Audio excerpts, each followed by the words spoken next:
nous avons toujours besoin de concevoir de nouveaux médicaments. En France, la région Centre-Val de Loire s'est fait une spécialité dans la création de nouvelles substances que l'on appelle les biomédicaments, de nouvelles substances qui nécessitent une définition.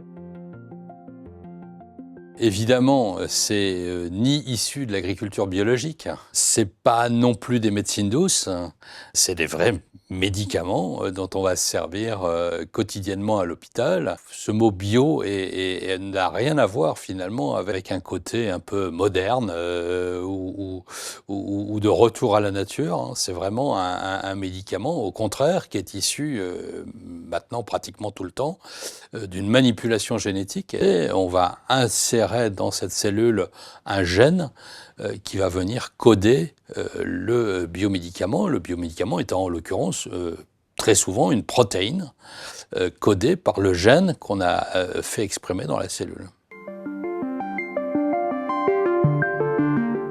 Ce que j'ai là dans la main, c'est un biomédicament, donc c'est un anticorps produit par une cellule usine qui va venir fabriquer cette molécule, alors que dans ma main droite, ce serait plutôt de l'ordre de grandeur de ce qu'on a pour une molécule chimique qui est vraiment très petite.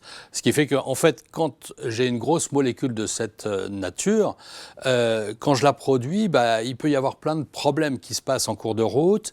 Et effectivement, j'ai pas toujours, quand j'ai la quantité dans ma main, j'ai pas toujours l'activité attendue comme médicament. Alors qu'on aimerait bien un jour arriver à concevoir dans l'ordinateur, in silico, l'anticorps qui serait spécifique de sa cible.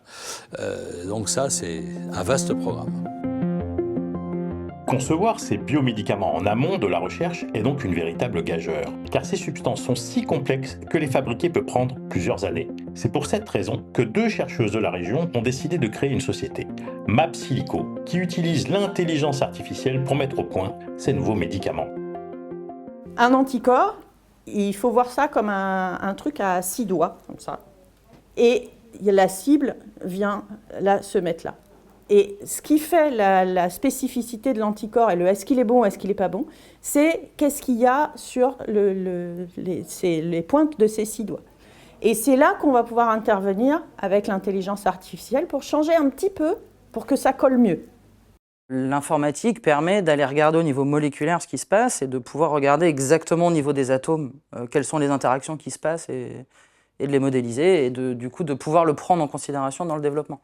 Et quand on développe un anticorps par des méthodes de biologie traditionnelles, c'est un processus qui va être très long parce qu'on va partir de milliards de molécules au départ et on va appliquer des étapes successives de sélection qui sont dictées plus par les contraintes des techniques de biologie aujourd'hui que par réellement la réponse scientifique qu'elles fournissent.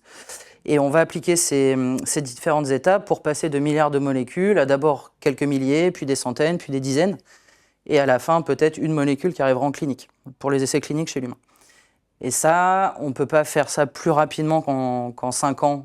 Et l'informatique permet de le faire en quelques jours de calcul dans des ordinateurs.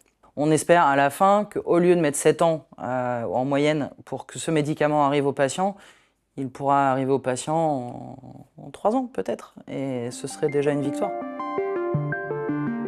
On a à peu près une dizaine de nouvelles molécules par an qui arrivent sur le marché, autorisées pour traiter un certain nombre de maladies et dans des indications de plus en plus importantes.